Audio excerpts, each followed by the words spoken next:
Бүгіннен бастап мен өз YouTube арнамда жаңа айдар, яғни жаңа рубрика бастаймын. Оның атауы книжный құрт деп аталады. Яғни бұл айдарда, бұл рубрикада мен өзім оқыған немесе танымал кітаптарға обзор жасаймын. Және әр видеоның соңында сізге осындай сынды кітаптарды оқу қажет пе, жоқ па деген сұраққа жауап беремін. Қайырлы күн, құрметті достар. Сіздер Бека Төлеу YouTube арнасындасыздар. Ендеше уақыт жоғалтпайық, бастайық.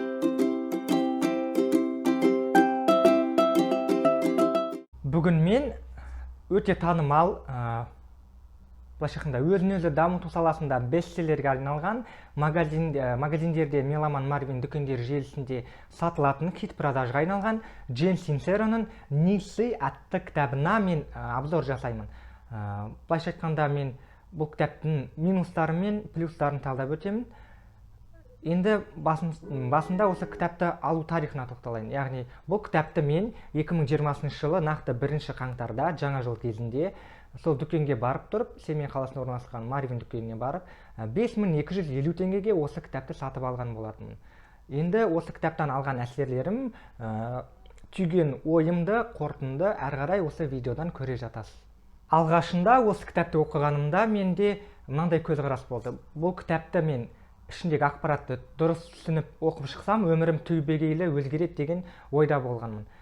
Бірақ бұл кітапты басынан аяғына дейін оқи келе, шамамен 1 ай уақыт жұмсадым. Былайша айтқанда өмірімде аса көп өзгеріс бола қойған жоқ деп айта аламын. Неге екенін, әрі қарай себептерін, салдарын сізге жалпақ тілмен айтқанда, ғылыми тілдегі ақпаратты жалпақ тілмен жеткізіп, сіздерге түсінікті болатындай өз ойымды білдіремін. Енді мен сіздерге орыс тілінде кітаптың сипаттамасын оқып өтейін. Описание книги. Эта книга культовый бестселлер, дерзкая и невероятно искренняя. Она заставляет проснуться, засунуть свои страхи куда подальше и начать действовать. Джейн Синсера испытала на себе все известные методики личной трансформации, выбрала 25 подходов, которые дали результат и превратила их в систему полного преображения жизни. Из этой книги вы узнаете: первое. Как не обращать внимания на эго и жить в свое удовольствие. Как начать любить себя и все, что ты делаешь. Как изменить свои убеждения, чтобы изменить реальность. Почему надежда на лучшее притягивает удачу. Почему нужно заботиться о себе больше, чем о других. Яғни, сипаттамасында келтірілген ақпарат өте көңілге қонымды, былайша айтқанда шабыт беретін, мотивация беретін ақпарат ретінде берілген. Ал осы кітаптағы ақпараттың барлығы мен оқи келе түсінгенім, өмірге өте пайдасы жоқ, былайша айтқанда таза су ақпарат, вода дейді ғой, чистая вода, никакой полезной для личной жизни информации там нету.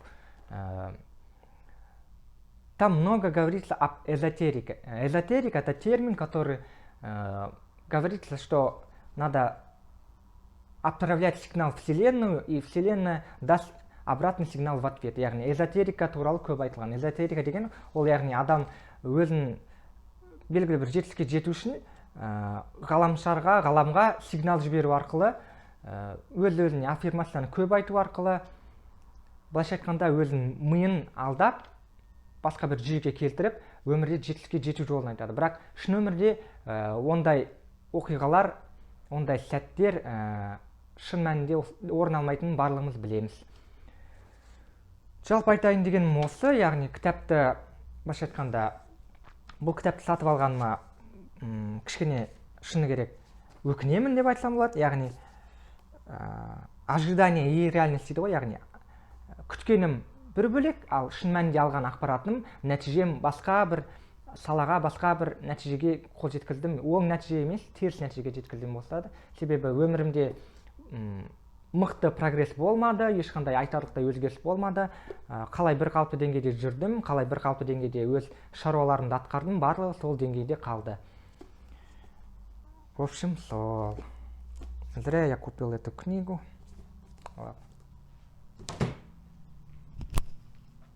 Осы кітапта медитация туралы ақпарат көп айтылады. Яғни медитация жасау арқылы адам стресстен арылып, былайша айтқанда ғаламмен байланыс орнатып, өзіндегі өмір жолындағы жетістіктерге жету қадамдарын ашып береді деген мағынада ақпарат беріледі.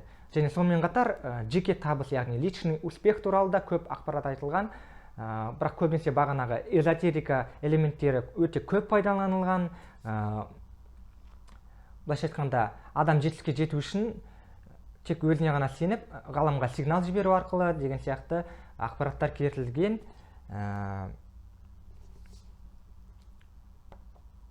Бірақ бір плюсын айта кетейін. Бір плюсы осы кітапты оқыған кезде сөз байламдары өте жеңіл, түсінуге оңай, оқылуға оңай, және йогамен айналысатын адамдарға өте пайдалы болады деп ойлаймын. Себебі бұл кітапта жетістікке жету жолының нақты алгоритмі келтірілген. Джен Синсеро осы жетістікке жету үшін қандай әрекеттер жасау керектігі туралы дұрыс ретпен қойылған, өте қарапайым әрекеттер ретінде өте пайдалы ақпаратты келтірген.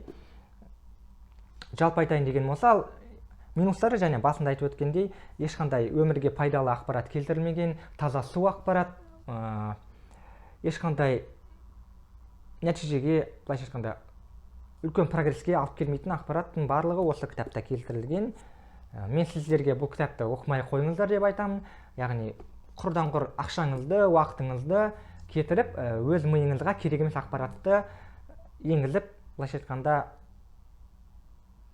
ешқандай пайда, ешқандай жағымды әсер, оң әсер, прогресс байқамайсыз деп ойлаймын.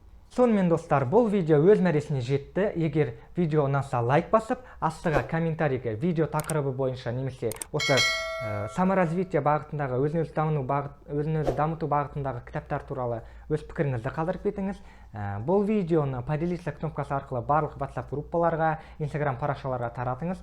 Сол арқылы сіз менің YouTube каналымның дамуына бірден-бір себепкер боласыз. Алтын уақыттарыңызды бөлгендеріңізге рахмет. Келесі кездескенше сау болыңыздар.